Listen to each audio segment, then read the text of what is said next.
राज्यांमध्ये विभागलेला आहे। बंजारा समाजाचा काही भाग कर्नाटक, तेलंगणा, हैदराबाद, राजस्थान, गुजरात व इतर राज्यांमध्ये आपल्याला विभागलेला दिसून येतो। पण त्या राज्यांमध्ये आमच्या बंजारा समाजाला एसटी प्रवर्ग आहे आणि महाराष्ट्रातल्या बंजारा समाजाला एसटी प्रवर्गापासून वंचित ठेवलेला आहे। असे का? इतका फरक बंजारा समाजाच्या लोकांमध्ये का? हा माझा प्रश्न आहे। आमची बोली भाषा तर एकच आहे, आमचा पेहराव एक आहे, आमची संस्कृती एक आहे, आमची संसार करण्याची प्रथा ही सुद्धा एक आहे। तर मग त्या आमच्या बंजारा समाजाला एसटी प्रवर्ग आणि आमच्या महाराष्ट्रातल्या बंजारा समाजाला विजयी प्रवर्ग असे का? इतका फरक आमच्या बंजारा समाजाच्या लोकांमध्ये का? सगळ्यांना प्रश्न आहे।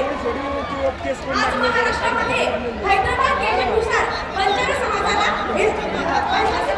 आदिवासी जमातीचे आरक्षण पाहिजे। त्यामुळे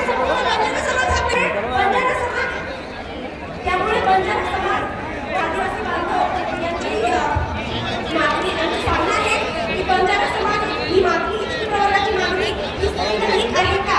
तर आदिवासी बांधवांनी सांगू इच्छिते बंजारा समाज एसटी प्रवर्गाची मागणी ही संविधानिक असून आदिवासी बांधवांना दिलेल्या 7% मध्ये अजिबात नाही। 1956 मध्ये बंजारा समाजाला दिलेले आरक्षण हे आम्हाला लागू करावे। ही संपूर्ण बुलढाणा